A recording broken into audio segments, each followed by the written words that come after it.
The gratitude collar is a debt unpayable.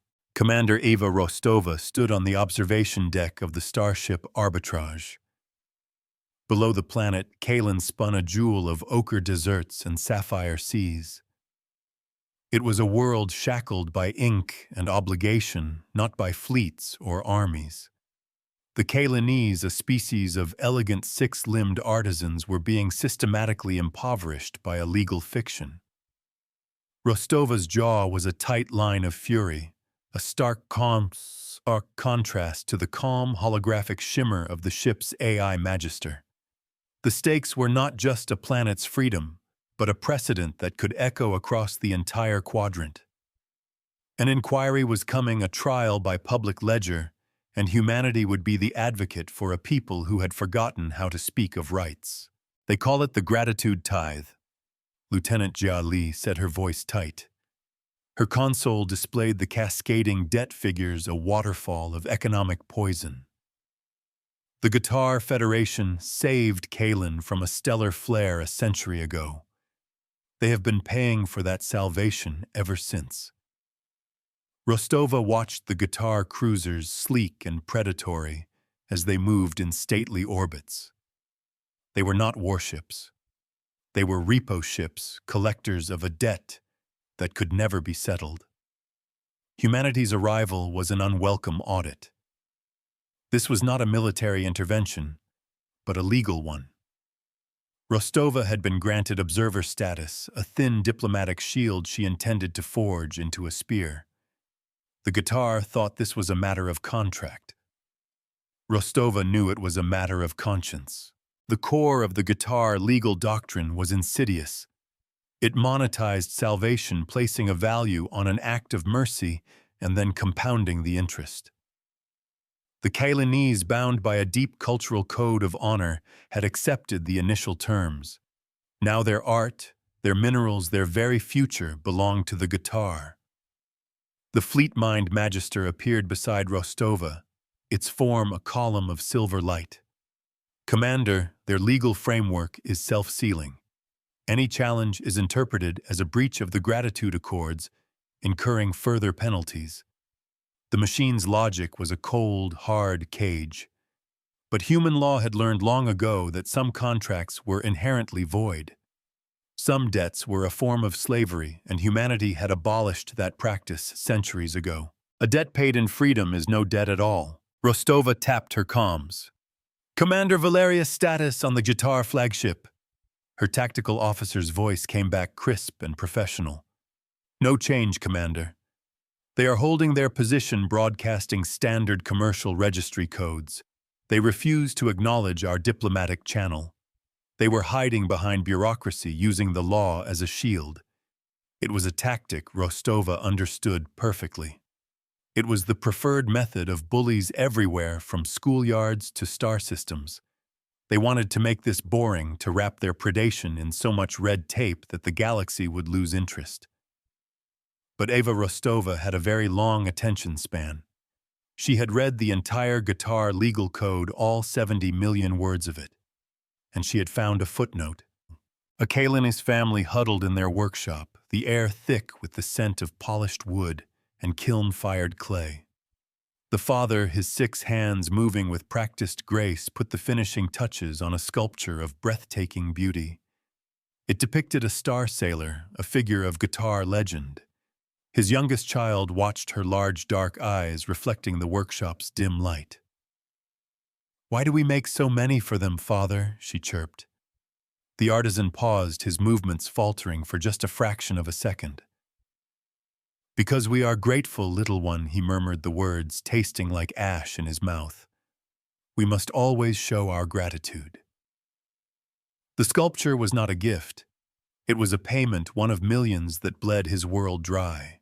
The footnote was an obscure clause buried deep within the guitar trade regulations. It allowed for a public inquiry of commercial veracity, if a neutral third party could demonstrate a significant discrepancy in declared value versus actual market value of traded goods. The guitar had been systematically undervaluing Kalenese art for decades, citing its primitive origins. Rostova had the market data to prove otherwise. It was a small lever, but with it she could move a world. Magister, prepare a formal petition. Cite Guitar Commercial Code subsection Gamma Article 42, paragraph 17. We are formally requesting an inquiry.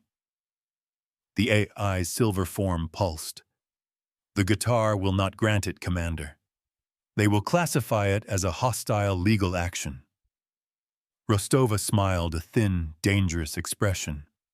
Of course they will. And that's when we broadcast the petition and their refusal to the entire sector. A contract written in another's blood is signed in bad faith. The Guitar ambassador, a hulking being named Vrax, finally appeared on the main screen. Its face was a mask of reptilian condescension.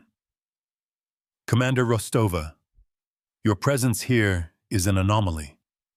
Your petition is an insult. Rostova met its gaze without flinching. Ambassador Vrax, a discrepancy in accounting is not an insult. It is a question, one that requires an answer in a public forum. Vrax hissed a low guttural sound. The gratitude accords are not subject to your primitive human notions of fairness. They are a matter of established law.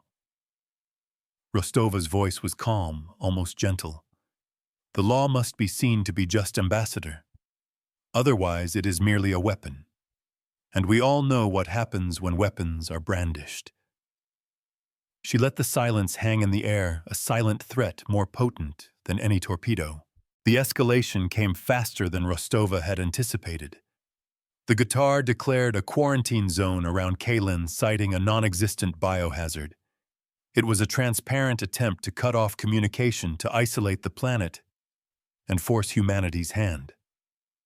Valerius's voice was tense. Commander, their cruisers are moving to blockade positions. They are powering weapons. Rostova felt a cold knot tighten in her stomach. This was the precipice. A single misstep could lead to a shooting war, a conflict humanity could not afford. She looked to Magister. Calculate the odds of them firing if we hold our position. The AI's light flickered. 73.4%, Commander. They believe we will retreat. Jiali gripped her console. We can't just sit here. Rostova's eyes narrowed. No, we won't. There is no justice in a locked room. Magister, open a wideband channel. All frequencies. Unencrypted. The AI complied instantly. A soft chime indicated the channel was live. Rostova stood, her shadow falling across the star chart. This is Commander Eva Rostova of the Terran Alliance vessel Arbitrage. We are on a diplomatic mission to Kalin, a world held in economic servitude by the Guitar Federation. Her voice was steady, carrying across the silent bridge. She was speaking not to Vrax, but to every ship, every station, every listening post in the sector. She was turning their quarantine into a stage. The Guitar have just blockaded this world and armed their weapons not in response to a threat, but in response to a question. A question about the fairness of their accounting. The response was a flood of data. Sector news feeds lit up. Merchant ships began rerouting their captains, suddenly wary of the Guitar's quarantine. Diplomatic channels from a dozen different species began chirping for attention. Rostova had turned the Guitar's legal shield into a spotlight, and they were beginning to bake under its heat.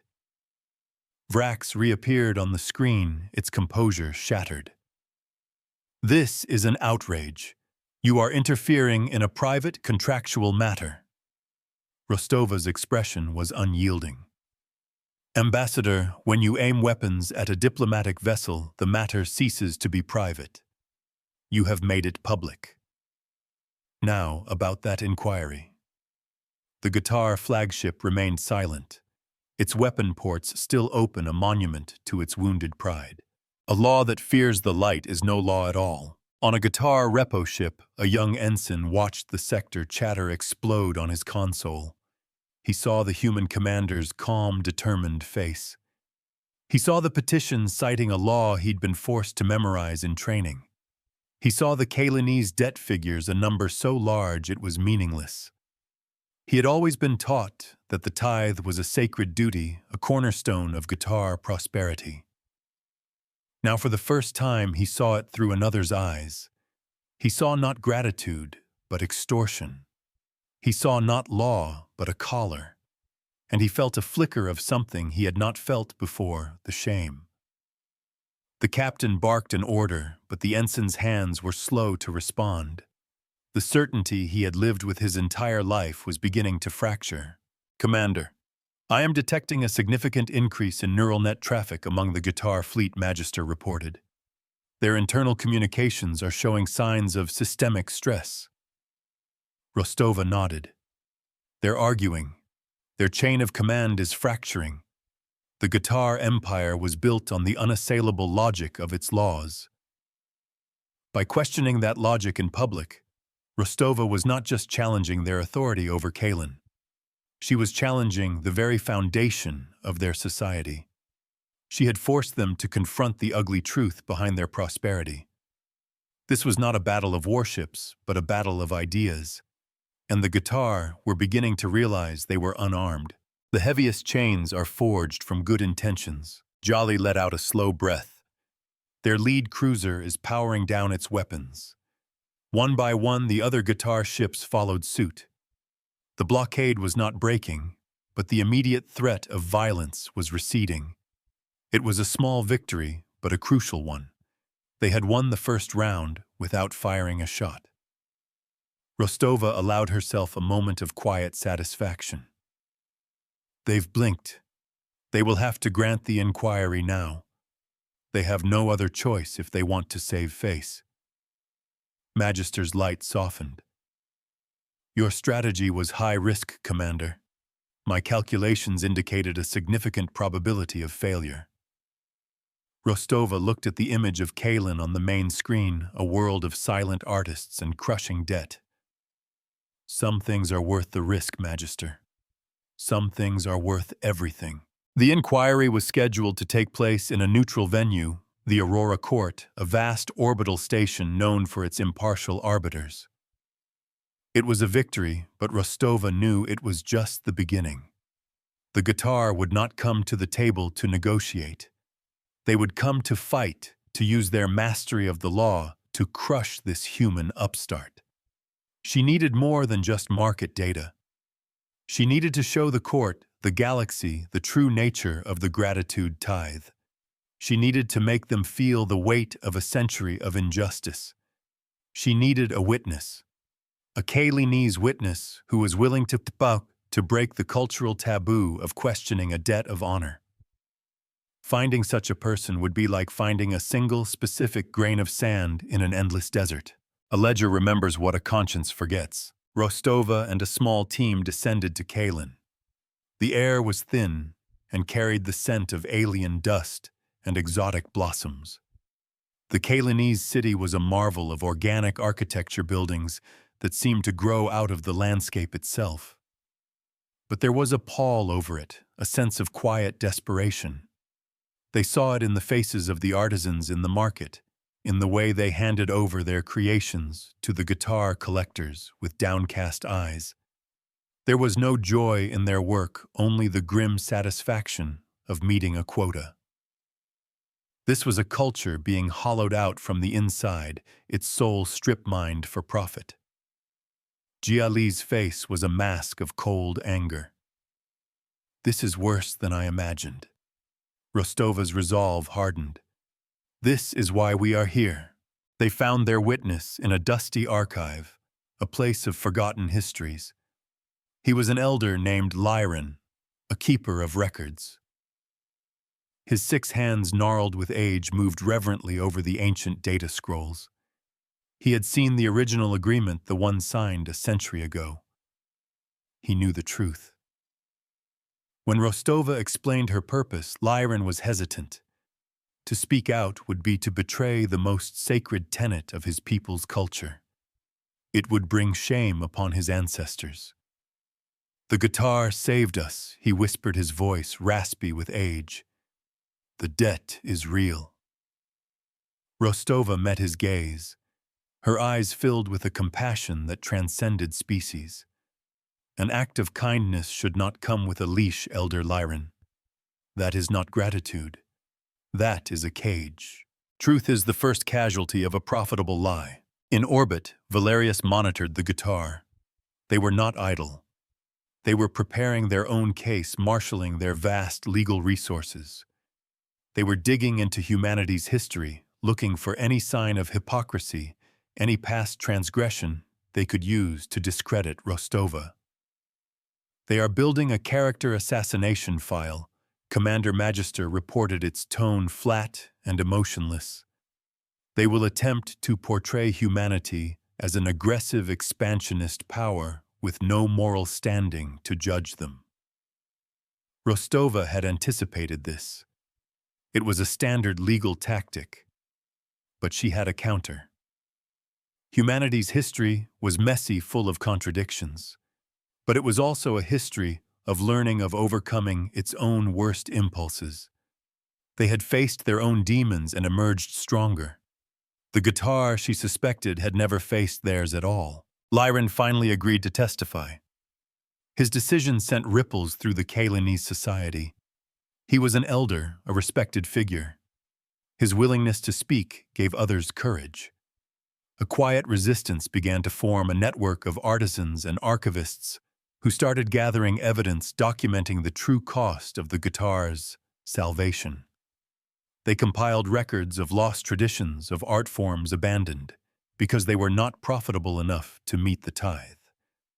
They created a mosaic of cultural devastation, a testament to the slow grinding erosion of their world. For the first time in a century, the people of Kalin were not just paying a debt.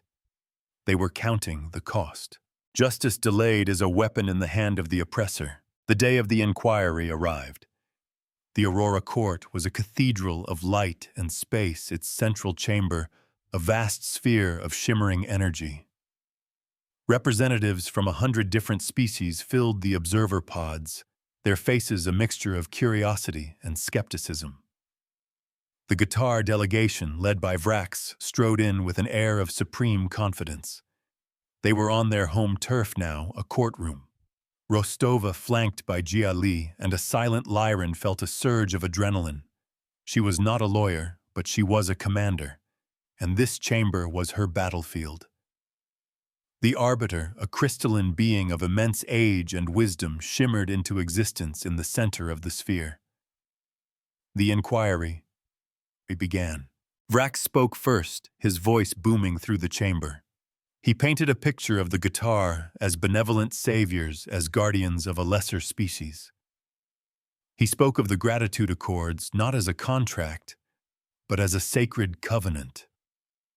He presented data logs of the stellar flare of the guitar ships shielding the planet at great risk to themselves. It was a masterful performance full of pathos and righteous indignation. Rostova listened patiently, letting him build his own cage. He was so convinced of his own moral superiority that he couldn't see the flaw in his own argument. He was describing a rescue but justifying a conquest. A mirror does not judge, it only reflects. When it was Rostova's turn to speak, she did not refute Vrax's claims directly. She acknowledged them. The guitar did save Kalin. That is a fact. An act of great courage and sacrifice. We are here today not to question their bravery, but to question their bookkeeping. She presented her evidence, the market data, the undervalued art, the suppressed reports. It was dry, factual, a mountain of evidence that chipped away at the guitar's narrative of benevolence. She showed how the debt was structured to be unpayable, how the interest rates were designed to grow faster than the Kalinese economy could possibly manage. She was not arguing emotion, she was arguing math, and the math was damning. Vrax sneered. The Terran Alliance speaks of numbers. We speak of honor. The Kalinese agreed to the terms. A deal is a deal. This was the moment Rostova had been waiting for.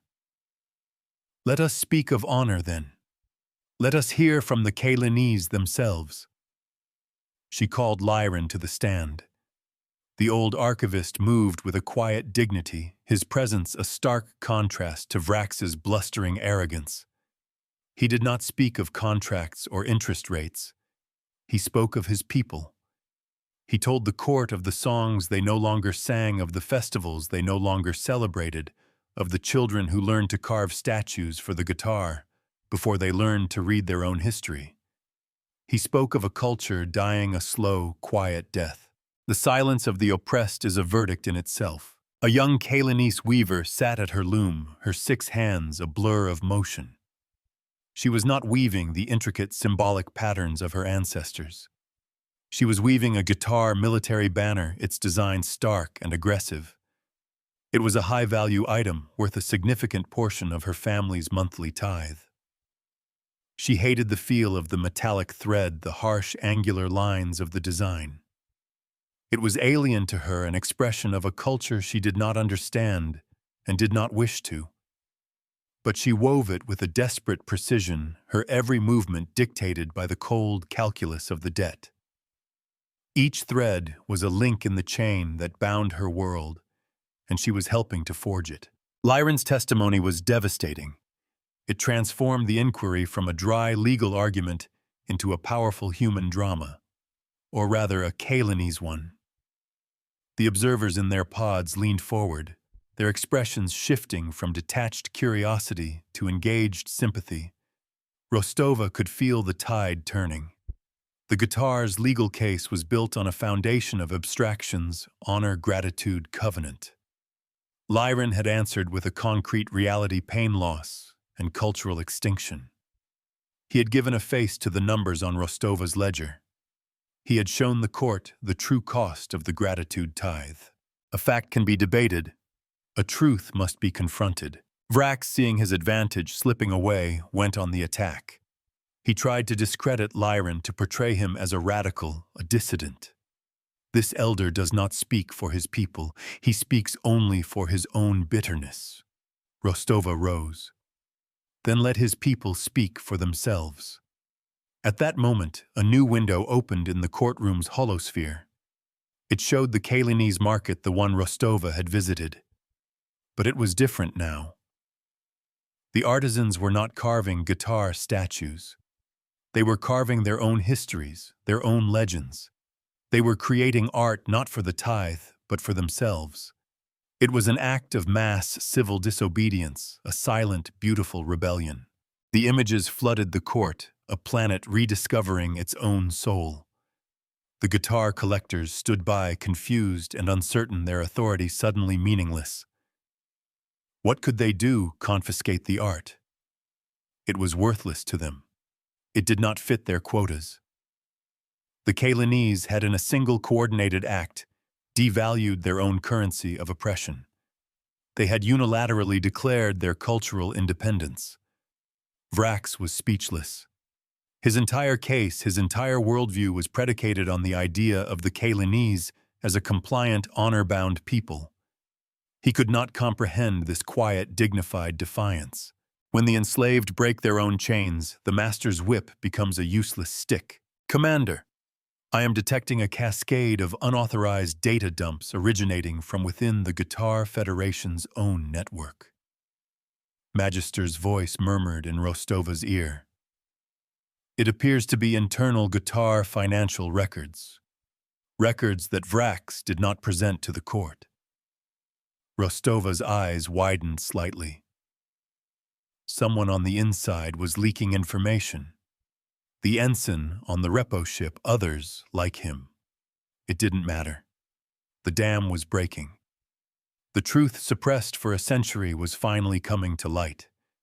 The data streamed into the court's public ledger, visible for all to see.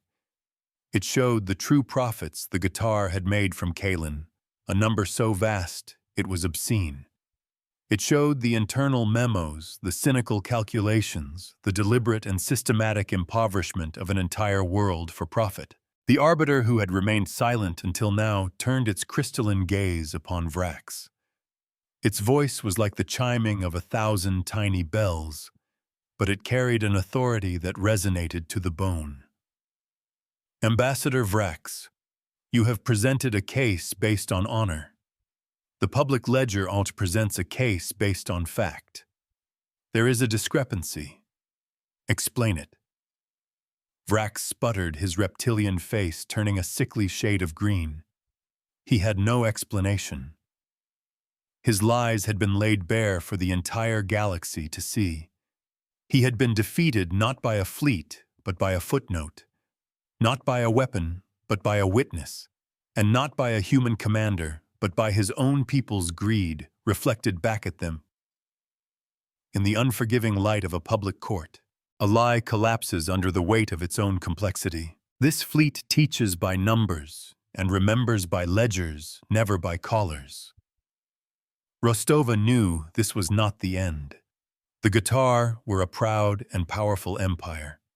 They would not take this humiliation lying down. There would be consequences. But for now, in this moment, a great injustice had been exposed. A precedent had been set. The gratitude tithe was not a debt of honor. It was a crime. And the galaxy was watching. The first cost was paid by a Guitar ensign, who upon returning to his home port was quietly discharged for instability. His crime was leaking the ledgers that proved Rostova's case. He lost his career, his standing, his future for an act of conscience. The arbiter's judgment was swift and unequivocal. The gratitude accords were declared null and void, an unconscionable contract. All Kalani's debt was cancelled. The Guitar were ordered to pay reparations, a sum so large it would take them generations to pay. But Rostova knew that was not the true victory. The real victory was in the precedent. The Aurora Court, in its final ruling, outlawed the entire concept of salvation-based debt contracts across all signatory systems. The Guitar's primary business model, the foundation of their empire, had been declared illegal. It was a stunning blow, a legal maneuver that would cripple them for decades. A reckoning is not about revenge. It is about balance. But the fight wasn't over. As the verdict was read, Vrax glared at Rostova, his eyes burning with a cold reptilian fury. He had lost in the court of law. But there were other courts, other ways to settle a score. Rostova felt a chill run down her spine. The arbitrage was just one ship. The Guitar had an entire fleet. They had been publicly shamed, their honor questioned, their economy threatened. A cornered animal is a dangerous one, and the Guitar Federation was a very large, very dangerous animal. She had won the legal battle. Now she had to survive the consequences. She had to get her people and her witness home. Aboard the arbitrage, the mood was one of cautious celebration. Jia Li was beaming. "We did it, Commander. We actually did it." Valerius was more pragmatic. "The Guitar fleet is still out there, Commander. And they are not happy." Rostova nodded, her gaze fixed on the star chart. "I know." "Magister, what is their status?" The AI's silver form shimmered. "They are holding their position, Commander. But their energy signatures are fluctuating. It is indicative of a high state of internal alert. They are preparing for something." Rostova's instincts screamed at her. This was not over.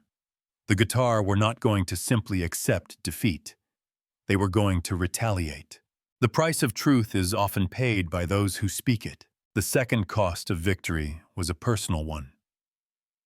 During the inquiry, the Guitar had dug into Rostova's past. They found a mission from early in her career, a first contact scenario that had gone tragically wrong. A misinterpretation, a cultural misunderstanding had led to casualties. Rostova had been cleared of wrongdoing, but she had never forgiven herself. The Guitar broadcast the details of that mission across the sector, painting her as a reckless, incompetent commander with blood on her hands. It was a lie, a distortion of the truth, but it was effective. The mud would stick. Her reputation was permanently tarnished. It was a wound she would carry long after the physical threat had passed. "Commander, I am detecting a massive energy surge from the Guitar flagship," Magister announced, its calm voice, a stark contrast to the sudden tension on the bridge. "It is consistent with the deployment of a system-scale legal enforcement device. A mirror array." Rostova's blood ran cold.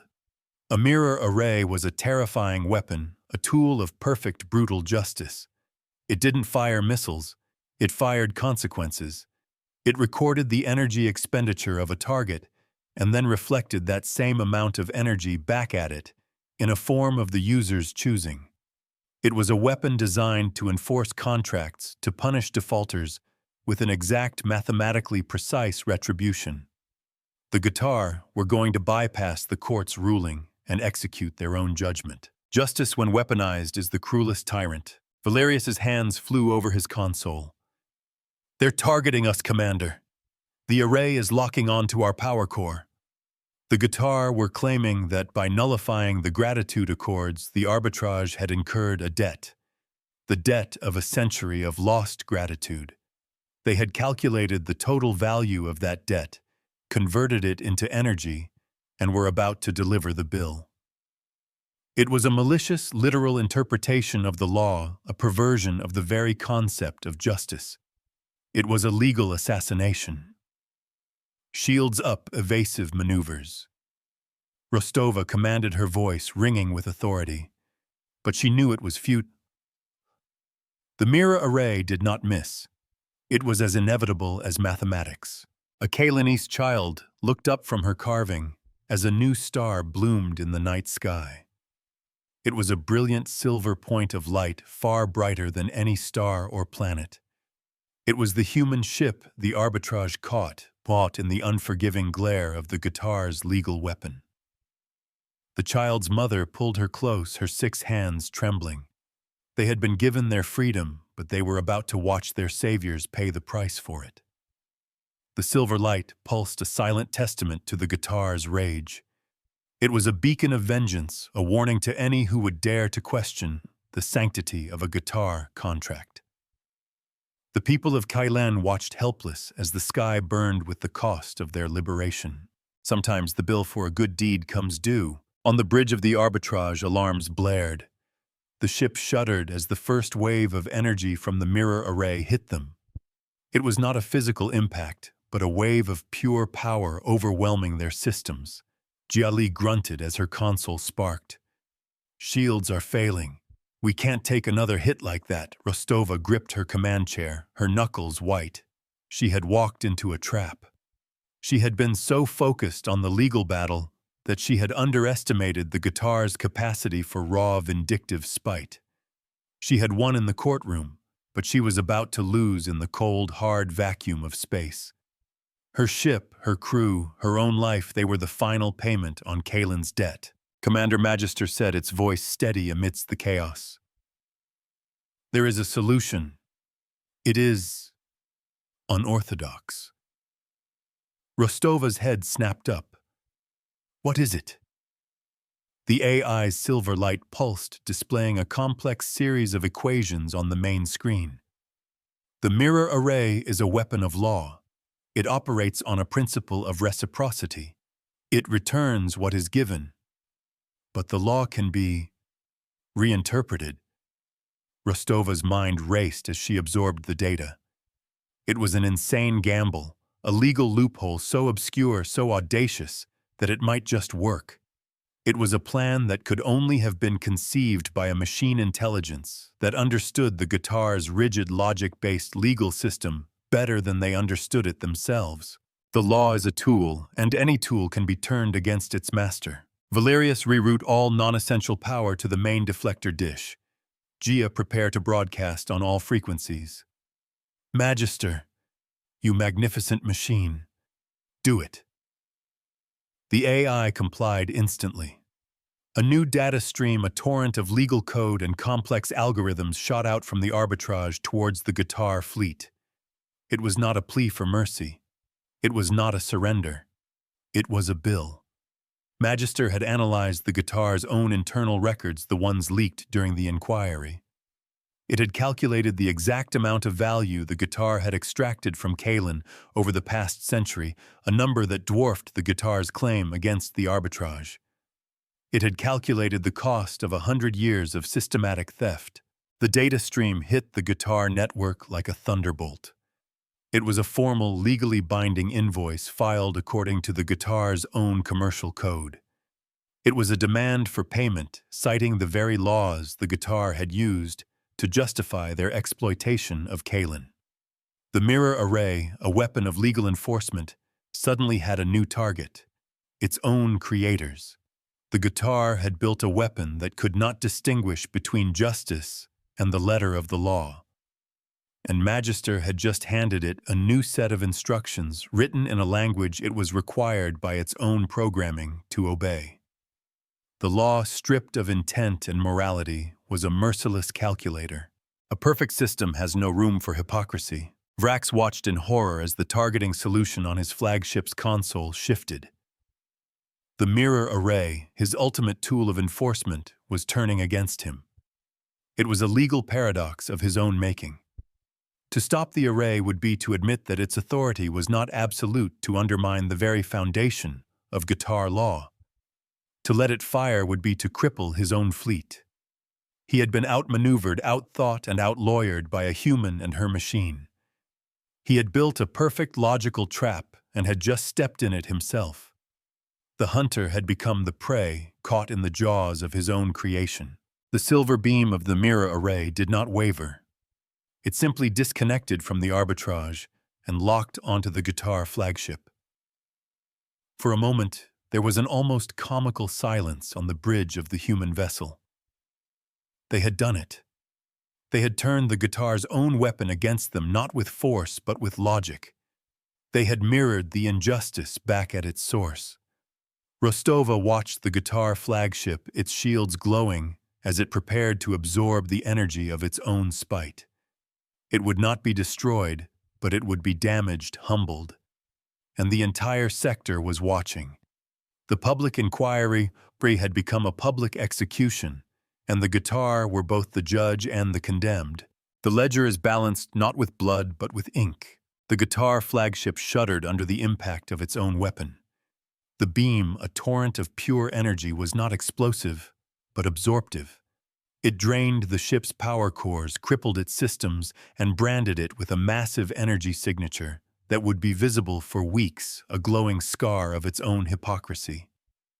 The rest of the guitar fleet, stunned and leaderless, began to retreat their proud formation, breaking into a disorganized scramble. They had come to collect a debt and had ended up paying one. They had come to enforce a law and had been broken by it. They had come to punish a human and had been undone by an AI's perfect cold logic.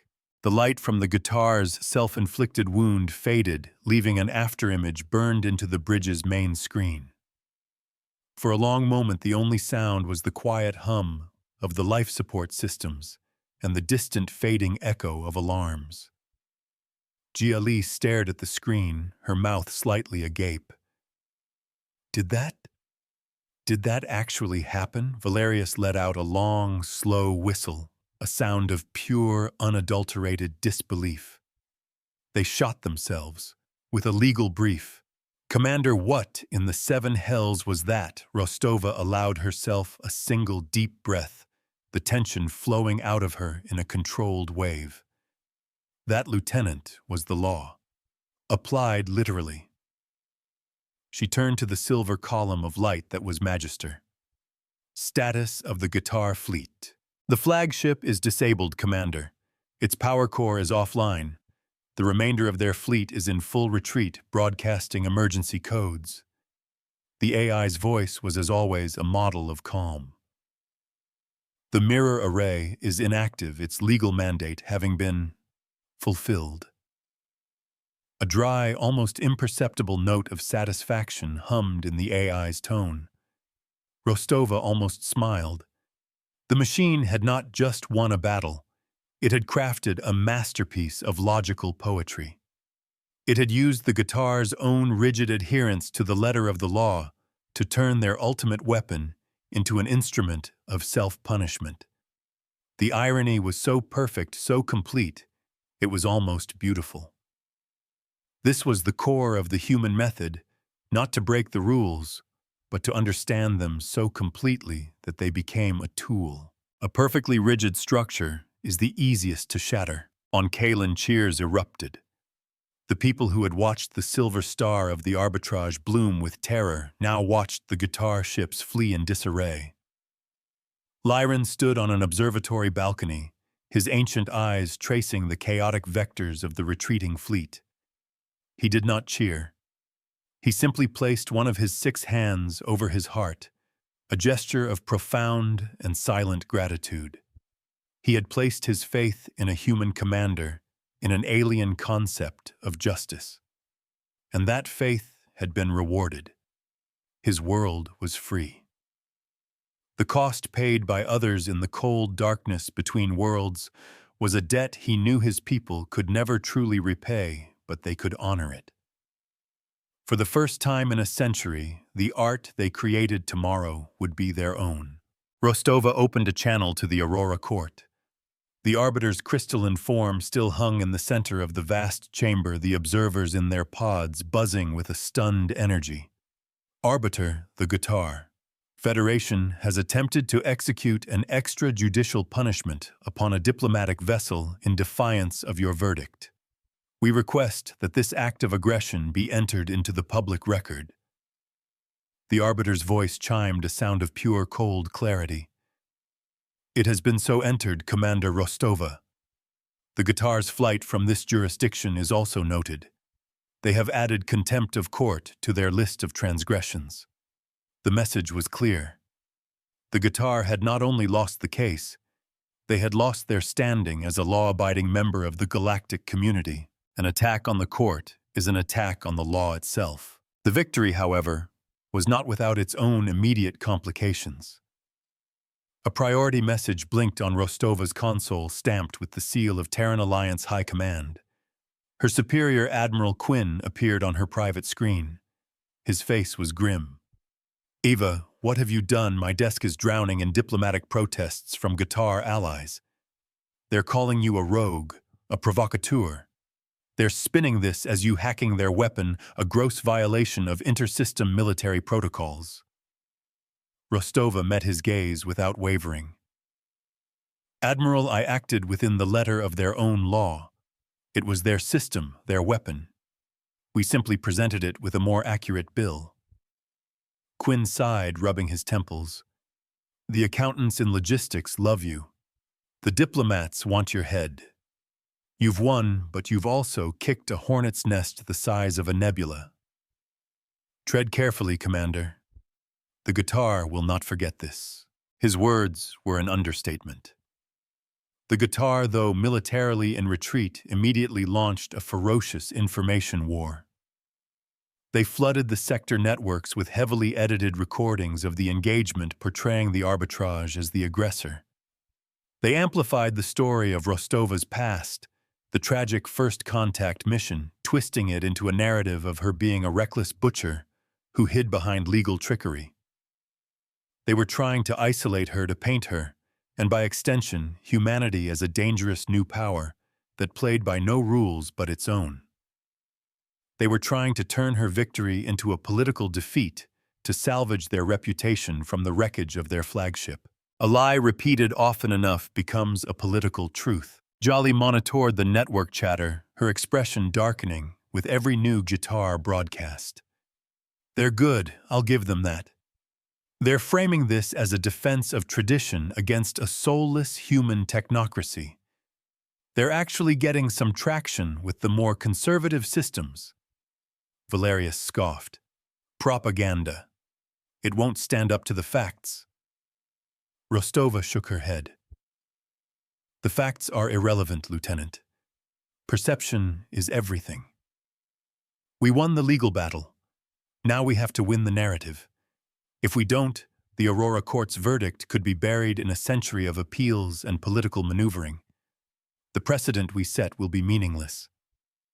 She knew she had to act fast to seize the momentum before the guitar's version of events could solidify.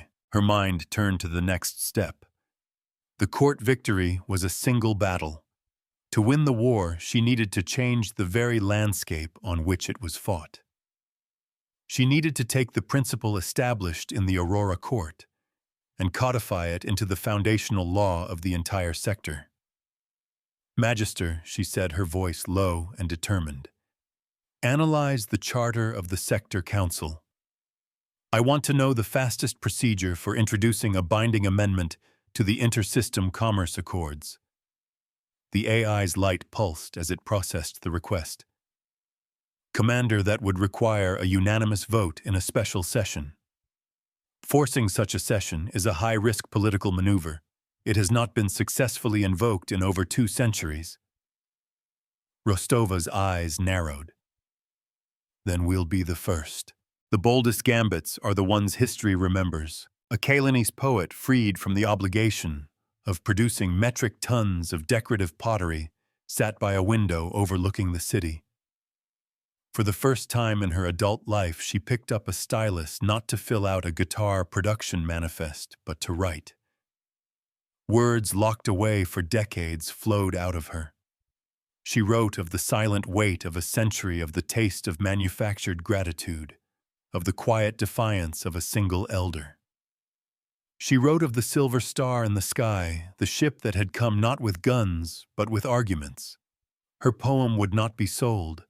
It would be shared, passed from hand to hand, a testament to a freedom that had been argued for, not conquered. It was the first true piece of Kalanese art in 100 years. Rostova's plan was audacious. She would use an archaic procedural rule to call for an immediate session of the full sector council. The topic: a new sector-wide ban on all forms of coercive debt, including and especially salvation-based contracts. It was a corridor of law gambit designed to force every member state to take a public stand. They would have to walk a gauntlet of procedural votes, each one a public declaration for or against the principle of the Aurora Court's ruling. The guitar would be forced to argue in front of the entire sector that they should have the right to enslave those they save. It was a trap made of transparency. Sunlight is the best disinfectant for a rotten law. "Commander, the guitar are moving again," Valerius reported, his voice sharp. "Not their fleet, their lawyers. They're filing a flurry of counter-petitions and injunctions trying to tie us up in legal challenges to prevent us from petitioning the council." It was the bureaucratic equivalent of a naval blockade. They were trying to drown her in paperwork to exhaust her resources and her political will. But Rostova had magister. The AI processed and refuted the guitar legal filings almost as fast as they were submitted, citing precedents and regulations with a speed and accuracy no organic legal team could match. The human provided the strategy. The machine executed the tactics with flawless, relentless efficiency. The battle for the narrative raged. Rostova gave a series of interviews to sector-wide news agencies. She was calm, factual, and unyielding. She never rose to the guitar's personal attacks. She simply repeatedly brought the conversation back to the central issue, the legality of the gratitude tithe. She laid out the math, the century of exploitation, the clear and verifiable evidence. She turned the guitar's propaganda against them, using their own outrage as a platform to calmly and rationally explain the injustice they had perpetrated. With every interview, she chipped away at their credibility, painting them not as victims, but as indignant bullies who had finally been called to account. The truth spoken plainly is its own best defense. As the legal and political battle intensified, Rostova felt a growing sense of unease. The guitar's desperation seemed to go beyond mere financial loss or wounded pride. There was something else at play, a deeper fear that drove their frantic, all-out resistance. "Magister, I want you to go deeper into the leaked guitar financial data. Cross-reference everything. Internal memos, currency stabilization reports, treasury forecasts. I'm missing something. Their reaction is disproportionate. Why are they willing to risk everything to defend this one single legal doctrine?" The AI's silver form pulsed slowly, a sign that it was dedicating immense processing power to the task. Query accepted, Commander. I am beginning a deep structural analysis of the guitar economy. The mystery of the guitar's fanaticism was the key. Rostova knew it in her gut. Their entire legal and political strategy was a frantic defense of a single point of failure. The gratitude tithe was not just a tool of exploitation. It was something more. It was a pillar, and she had a terrible growing suspicion that she had just kicked it out from under their entire empire. The consequences of that, she realized, could be far more catastrophic than a simple naval skirmish. She had come to free one world, but she might have inadvertently destabilized an entire quadrant. The stakes of her corridor of law gambit had just grown exponentially. Every system has a single point of failure. A guitar economist sat in his sealed office watching the value of his civilization's currency fluctuate wildly on his monitor. The humans' victory had sent shockwaves through their financial system. The gratitude tithe wasn't just a revenue stream. It was the bedrock of their entire credit system. Centuries of accumulated unpayable debts from dozens of worlds like Kalen were listed as assets on the Guitar Central Bank's ledger. The Aurora Court's verdict hadn't just canceled one debt. It had rendered all those assets worthless in a single stroke. The truth was a state secret of the highest order. The guitar empire was bankrupt. It was a house of cards, and Eva Rostova had just pulled out the ace of spades. Commander, I have completed my analysis. Magister reported, its voice holding a new grave tone. The guitar economy is a fiction. It is entirely dependent on the perceived value of its salvation-based debt portfolio. Without that portfolio, their currency has no backing. Their credit system will collapse, followed by their trade networks, and then their civil infrastructure. The AI displayed a series of cascading charts, a waterfall of economic doom. My projection indicates a complete societal collapse within 3 standard years if the Aurora Court precedent is applied sector-wide. Jiali stared at the screen, her face pale. My God, it's not about greed. It's about survival. Rostova now understood the guitar's desperation. She had cornered them, and now they were fighting for their very existence. A debt-based empire is a dragon eating its own tail. This new knowledge changed everything. Rostova was now faced with a terrible choice. She could proceed with her plan, force the amendment through the Sector Council, and in doing so knowingly trigger the collapse of an entire civilization, potentially causing a sector-wide depression and creating a power vacuum that could lead to widespread conflict. Or she could back down, allowing the guitar to save face, letting them bury the precedent in appeals and allowing the cancer of their legal doctrine to fester and spread. It was a classic moral dilemma, absolute justice versus pragmatic stability. The human commander and the ship's AI were now locked in a silent internal debate. Magister's calculus would argue for the path of greatest stability.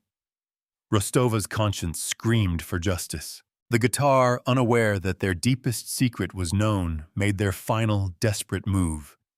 As Rostova formally petitioned the Sector Council, the guitar legal team dropped a bombshell. They filed a new claim, a masterpiece of twisted legal sophistry. Citing an ancient and obscure deep space salvage convention, they claimed that Kalen, having been derelict in its ability to save itself from the stellar flare, was now the legal salvage of the guitar. And since the arbitrage had interfered with that salvage operation, the human ship and its crew were now liable. It was a breathtakingly audacious move, an attempt to reframe their century-long exploitation as a legitimate salvage claim, and in the process entangle humanity in a legal nightmare that would take decades to unravel. When law becomes a weapon, every word is a bullet. Even more insidiously, they served the claim directly to the new provisional government on Kalen. The message was clear and brutal. Your human saviors have not freed you. They have merely put you at the center of a new legal war, one that will bleed you dry just as the tithe did. They were trying to drive a wedge between Kaelin and humanity to turn their gratitude into resentment. It was a poison pill designed to make the Kaelinese regret the day they had ever heard the name Eva Rostova. The news hit the bridge of the arbitrage like a physical blow. Jia Li slammed her fist on her console. They're monsters. They would rather see Kaelin torn apart by lawyers than let them be free. Rostova stood silent for a long moment, the weight of her decision pressing down on her. The guitar had overplayed their hand. Their latest move was so transparently malicious, so clearly an act of legal vengeance, that it had given her the opening she needed. She could now resolve her dilemma, achieve justice without triggering a collapse. She would not expose the guitar's economic fragility. That would be an act of annihilation, not justice. She would instead deliver a final public lesson, a lesson in the difference between a contract and a gift. She would mirror their legal attack back at them, not with a weapon, but with an idea. The purpose of law is not to punish, but to teach. The Sector Council convened in an emergency session, the virtual chamber filled with the avatars of 100 worlds. The air was thick with tension. The guitar delegation, led by a new, even more imperious ambassador, laid out their salvage claim with smug satisfaction. They thought they had Rostova trapped. The council listened their expressions, a mixture of confusion and distaste for the legal acrobatics on display. Then the floor was given to Commander Eva Rostova of the Terran Alliance. She did not look at the guitar. She addressed the council, her voice calm and clear. The Guitar Federation's claim is predicated on the idea that an act of aid is a commercial transaction, that saving a life or a world indebts the saved to the savior. Humanity rejects this premise. We reject it legally, morally, and fundamentally. She then did something no one expected. She formally, and on behalf of the Terran Alliance, rejected the guitar's salvage claim. But she did not stop there. To remove any doubt, to clarify our position for the public record, and to ensure this matter is settled now, and for all time, I hereby file this. A document appeared in the center of the chamber, its text glowing for all to see. It was a declaration of universal gift. It legally designated all aid, assistance, and intervention rendered by the Terran Alliance to the people of Kaelin as a gift freely given with no expectation of debt payment or reciprocity of any kind in perpetuity. It was a legal instrument of pure, weaponized altruism. A gift freely given cannot be turned into a chain. The guitar ambassador was left sputtering, his carefully constructed legal trap instantly dismantled. How could there be a salvage claim when the salvager formally declared their actions a gift? The legal ground had crumbled beneath his feet. But Rostova was not finished. Furthermore, she continued, her voice ringing with a newfound authority. We propose a new binding amendment to the Inter-System Commerce Accords. A simple clarification to prevent such predatory legal arguments from ever threatening the peace of this sector again. The text of the amendment appeared beside the declaration. It was short, simple, and revolutionary. It came to be known as the Rostova Doctrine. It stated in unequivocal terms that any aid rendered by one signatory power to another in a situation of existential threat shall be legally defined by default as a gift. It rendered the very concept of a salvation debt illegal. It was a simple, elegant solution that cut the heart out of the guitar's entire business model without ever mentioning them by name. Rostova had turned their own desperate attack into the final argument for her own case. Now the members of the council had a clear choice vote for the doctrine and enshrine a principle of mutual aid into sector law, or vote against it and publicly align themselves with the guitar's philosophy of predatory salvation. A just law needs no explanation. The vote, was a landslide. One by one, the systems of the Sector Council voted in favor of the Rostova Doctrine. Even some of the Guitar's allies, seeing the political tide turn so dramatically, abandoned them. The Guitar delegation could only watch their faces masks of disbelief and fury as their century-old empire of debt was dismantled in a matter of minutes by a single undeniable idea. The vote was not just a legal victory, it was a moral one. It was a declaration that the community of civilized worlds would no longer tolerate the weaponization of gratitude. The law, for a brief shining moment, had been used not to control but to liberate. As the final vote was tallied, Rostova looked across the virtual chamber at the Guitar ambassador. She saw not a monster, but a desperate man, the representative of a failed state, his entire worldview collapsing around him. She had not destroyed his people. She had simply forced them to confront the lie at the heart of their civilization. Now they would have to find a new way to live a new foundation for their society. It would be a difficult, painful process, but it would be a reckoning of their own making. Justice had been done.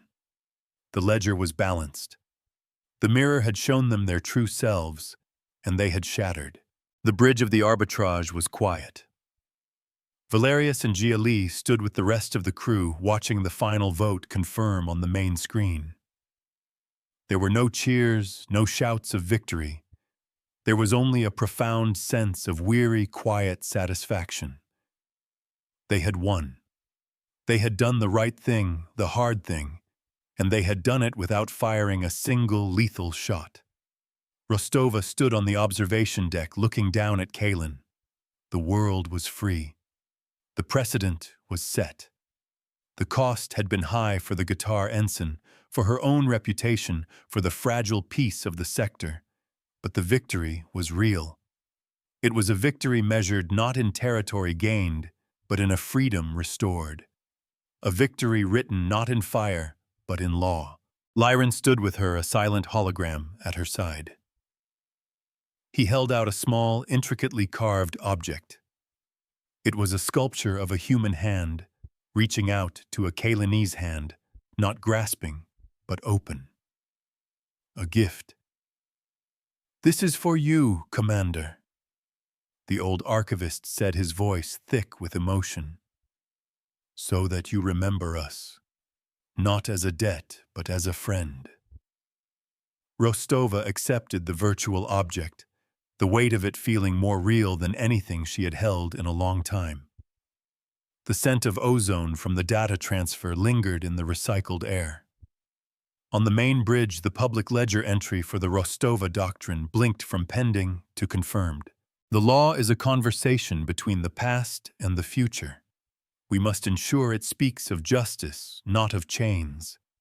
We came here to audit a contract, but we ended up teaching a lesson. Not with phasers, but with principles.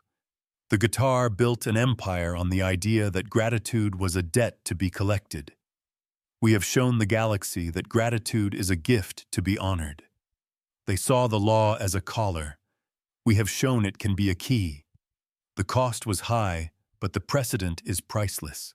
This is how humanity fights. This is how we win. The ledger is closed, the debt is paid.